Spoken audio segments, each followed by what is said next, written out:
जी, हमारे पास crime case long time से under process है और आज का क्लिप हमारी पिछली रिपोर्टिंग का फॉलोअप है।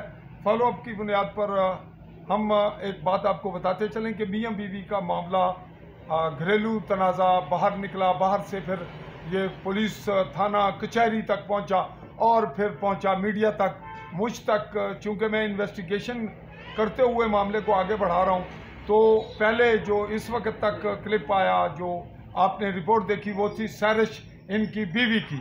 आज ये खुद मौजूद हैं और एक एहतियात बरतते रहे कि मियाँ बीवी का मामला है बच्चों का, तो इसको आगे बढ़ाया ना जाए, उछाला ना जाए, तलाक तक बात ना पहुँचे, यही कोशिश हमारी थी। अब मामला कहाँ तक पहुँचे, जाहिर है कोई ऐसी वजह हुई कि ये आज मीडिया के पास पहुँचे और अपना मौक़िफ़ दे रहे हैं। तो थी रिजवान वल्द अलीशान ने बताएंगे कि क्या मामला है, इख्तलाफ हुए और फिर नौबत यहाँ तक पहुँची कि वो मीडिया तक आई, कानूनी इदारों तक गई, पुलिस तक जा रही हैं, उसका बैकग्राउंड क्या है और उनके इल्ज़ामात की हकीकत क्या है। जी माशाल्लाह, मेहरबानी आपकी, आपने हमें टाइम दिया, बहुत बहुत शुक्रिया आपका। हमारा जो है मामला मियाँ बीवी का चल रहा है तकरीबन 1 महीने से है ये। अच्छा, तो जब खराबी हुई और शिद्दत आई, इससे पहले जो है 11 साल हो गए हमारी शादी हुई और 3 बच्चे अल्हम्दुलिल्लाह। तो 1 महीना पहले जब सिर्फ मकान का इशू बना है कि मेरी बीवी ने कहा कि जो मकान है ये मेरे नाम करो। हालांकि जो मकान है वो वालिद साहब के नाम है, अभी वो सारी प्रॉपर्टी वालिद साहब के नाम है, 2-3 सेट है हमारे वहाँ। तो उसका बार बार ये कहना है कि जो मकान जो है ये सिर्फ मेरा सेट मेरे नाम, मेरे बच्चों के नाम होना चाहिए। हालांकि उसको बार बार समझाया, हमने भी समझाया, फैमिली ने समझाया उठा के कि जो मकान अभी मुश्तरका है, इसमें अभी कोई भी जो है रदल बदल नहीं हो सकती जब तक वालिद साहब बांट कर ना दें, खुद कोई फैसला ना करें। तो वालिद साहब का भी कहना यही है कि बेटी ये जो है मैं खुद करूँगा, 1-2 सेट और बना रहा हूँ, भी सारे सेट बना के एक सबको सेट बना के दे दूँगा। लेकिन उसका बार बार यही कहना है कि जो मकान जो है सिर्फ मेरा होना चाहिए, मेरे बच्चों के नाम का होना चाहिए। हालांकि मैंने उसको बोला कि अगर मेरा मकान मेरे नाम है तो मेरे बच्चों के, मैंने बच्चों के लिए मेहनत करता आदमी सारा दिन, गोया आपके नाम है तो आपकी औलाद और बीवी को ही जाएगा। अगर मेरे वालिद साहब के नाम है, अभी जो कुछ भी है वो हमारा है, जो हमारे बच्चों का आगे। तो लेकिन सिर्फ उसने ये इशू उठाया, बाकी जो उसने इल्ज़ामात मेरे पे लगाए, वीडियो आपके साथ आके, बाकी थाने में उसने दरख्वास्तें दी हुई है मेरे खिलाफ, सब झूठी है या सच्ची हो तो वो तो फैसला पुलिस करेगी। अदालत में केस चल रहा है, वो भी उनके पास है। तो उनसे खर्चे का दावा किया, वो खर्चा मुझे दे, खर्चा मैं अल्हम्दुलिल्लाह जो अदालत ने फैसला किया है वो मैं अल्हम्दुलिल्लाह बाइज्जत से दे रहा हूँ। तो इल्ज़ामात जो लगाए उनके बारे में क्या कहते हैं? जो इल्ज़ामात उसने मेरे पर लगाए, जब ज़ाहिर है जब ये कुछ उठता है तो इल्ज़ामात एक दूसरे पर लगाते हैं, वो ऐसी बात नहीं है उसने इल्ज़ामात मेरे पर लगाए। तो मैं इल्ज़ामात की जो बात है वो तो सरासर झूठी है। अगर उसके पास कोई सबूत हो तो वो जाहिर करे कि सबूत, लेकिन सबूतों का मैं उसको यही कहूँगा कि ये बात उसने सरासर गलत मेरे पास जो है मेरे ख़िलाफ़ रिपोर्टें लगाई हैं आपके पास आके, उसने बहुत गलत किया है, बहुत झूठे इल्ज़ामात लगाए। लेकिन बहरहाल जो है अभी मेरे वो रिश्ते में है, मेरी बीवी है, मैंने उसको भी फारिग नहीं किया, तो मेरी इज़्ज़त है वो अभी अल्हम्दुलिल्लाह। ऐसी बात मैं उसके बारे में ये बात नहीं कहूँगा फिर उसने गलत किया। बाकी सिर्फ मामला जो है सिर्फ मकान का इशू बना है, वो मकान के इशू की वजह से सब ये इंतशार फैला रहे हैं कि जो मकान हमारे नाम होना चाहिए, मकान मेरे बच्चों का, तो मैं उसके कुछ कर नहीं सकता, वो वालिद साहब के नाम है, मेरे नाम है नहीं है वो। जी नाज़रीन, ये रही बात रिजवान वल्द अलीशान की। इनकी बीवी सैरिश का वीडियो क्लिप इस वक्त वायरल रहा हमारे पास आली न्यूज़ के प्लेटफॉर्म से, और आज इनका मौक़िफ़ भी आ गया।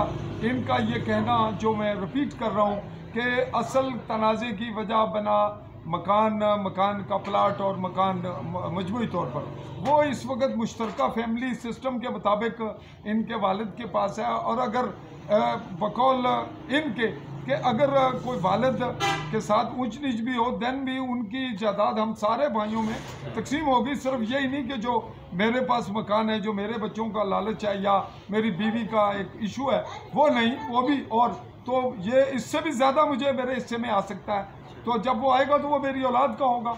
और अगर फिल वक्त भी ये मामला है तो भी मैं बाप हूँ, मेरी ज़रूरत है कि मैं बच्चों के मामलात, हकूक़, ज़मीन के, वो उनका को हल निकालूँ। इल्ज़ामात के हवाले से इन्होंने बता दिया, मुंह पे मौजूद हैं कि इल्ज़ामात के पास, उनके पास कोई अगर सबूत होता तो वो बात करती, उनका एक मामला अदालत में है, वो मैं पे कर रहा हूँ, जो कुछ अदालत का हुक्म है पुलिस के पास है, तो पुलिस इन्वेस्टिगेशन भी बर्दाश्त कर रहा हूँ। तो अगर चूँकि ये कह रहे हैं मेरी बीवी है, इस दौरान मैं कोई ऐसी बात नहीं कहना चाहता जो मुझे ज़ेब नहीं देती कि मैं बीवी के अपने शरई बीवी कानूनी मेरी बीवी हो और मैं कोई ऐसी बात करूं। उसके इल्ज़ामात को इन्होंने गलत करार दिया है, उसकी तरदीद की है और मामले को सिर्फ ज़मीन मकान के लालच की हद तक इस मामले को करार दिया है कि जो ये मामला मीडिया तक आया। तो फिल वक्त इनकी यही बात थी। कुछ और आप कहना चाहें? कुछ यही मौक़िफ़ है? नहीं, मेरा यही मौक़िफ़ है कि बार बार मीडिया पर आकर एक आदमी को बदनाम करना ये अच्छी बात नहीं है। जो है उसने बहुत गलत किया, लेकिन उसका दिमाग इतना था, लेकिन मैं उसके बारे में ऐसी बात नहीं करता क्योंकि वो मेरे फ़िलहाल निकाह में है। निकाह से अगर बात करो चली भी जाएगी तो मैं ऐसी कोई बात उसके बारे में नहीं करूँगा क्योंकि वो मेरे साथ रही है कुछ अर्सा। बच्चे मेरे और बच्चे उनकी माँ है, उसके जो अखराजात हैं जो ज़ाहिर मेरे बच्चे हैं, जहाँ तक हुकूमत कहेगी उसको बच्चों को देने के लिए इंशाल्लाह तैयार हूँ। ऐसे हमारे बच्चे हैं, बच्चों का खर्चा मैं हर वक्त देने के लिए तैयार हूँ, पहले भी देता हूँ, अभी भी दूंगा इंशाल्लाह। वो कोई ऐसी बात नहीं है जी। बात इन्होंने मुकम्मल कर दी फिर से, और हम इसको शरई इखलाकी समाजी हवाले से बड़ा पॉजिटिव लेते हुए ये इनसे आखिर में एक ही बात करेंगे कि इसको ये बढ़ाएंगे नहीं, ये बताएंगे कि अगर कोई मस्बत रास्ता निकल आए कि अगर वो इस मौक़िफ़ से हट जाए मकान के और मुकदमात नॉर्मल लाइफ गुजारे, तो फौरी अगर आप में क्लोज आप ना भी हो सकें तो रिश्ता बरकरार रहे और आप आस्ता आस्ता क्लोज हों ना हों, लेकिन तलाक तक बात ना जाए, टेंशन ना हो और नॉर्मल लाइफ गुजारने का कोई सूरत निकले, तो आप इसके लिए कुछ लचक पैदा करेंगे? नहीं, ऐसी कोई बात नहीं। हम तो इसकी लचक के लिए तैयार हैं कि अगर वो ये इंतशार छोड़ दे, अपने घर में आराम सुकून से रहे, तो हमें तो कोई परेशानी। हम तो इस चीज़ पे एग्री हैं कि हमारी बीवी है, हमारे बच्चे हैं, वो आखिर बच्चों की ज़िंदगी ख़राब हो जाएगी कल, तो इसके लिए हम कहते हैं कि अगर उस कम्प्रोमाइज़ में आ जाती है कि सिस्टम पे आ जाती है तो हमारा कोई इतराज़ नहीं, हमारे साथ रहने के लिए हम उसके लिए तैयार हैं। अगर ये बात ना होती तो हम कब के उसको फारुक हो जाते। ऐसी बात नहीं है बिल्कुल। जी, बड़ी ज़बरदस्त बात की इन्होंने। वो जिस मकान में रह रही है वो इनके वालिद का है, यानी बच्चों के दादों का है, और मकान में वो जब नॉर्मल रहेगी तो मकान में ही रहेगी, बच्चों के साथ, बच्चों की ज़रूरत है। ये इस पर लचक दी इन्होंने और एक पॉजिटिव रिस्पांस दिया कुछ मामलात को।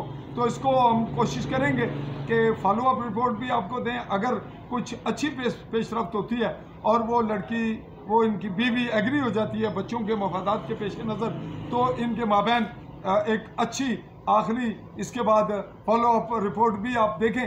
तो फिल वक्त हम इस रिपोर्ट को यहीं कलेक्ट करते हुए नाज़रीन आपसे चाहेंगे इजाज़त। बाइसियत क्राइम रिपोर्टर इन्वेस्टिगेशन के तकाज़ों को पूरा करते हुए मुमकिन हद तक हमने रिपोर्ट्स कलेक्ट की और कोशिश की कि गैर जानबदारी को बरकरार रखा जाए। तो आखिर में बस ये मुझे बता दें जी कि आप बाइसियत सहाफ़ी मेरा रोल क्या देखते हैं, मुझे कहाँ देखते हैं? ठीक है, अल्हम्दुलिल्लाह, इसलिए आपको बुलाया कि आपको जो मैं अपना मौक़िफ़ दूँ। तो आपने ज़रा आपके पास हैं, आपने तो बयान देना ही है उनका, ऐसी कोई बात नहीं है। आप अच्छी कम्प्रोमाइज़ कर रहे हैं, ऐसी कोई बात नहीं है अल्हम्दुलिल्लाह। जी बहुत शुक्रिया जी। चाहूँगा नाजरीन, पाकिस्तानी ज़ेर कब्ज़ा जम्मू कश्मीर के आज़ाद कश्मीर कहलाए जाने वाले ख़ित्ता जम्मू कश्मीर रियासत के गरबी जम्मू के इलाका ज़िला भिंबर की तहसील समानी, इससे इजाज़त। अल्लाह हाफ़िज़।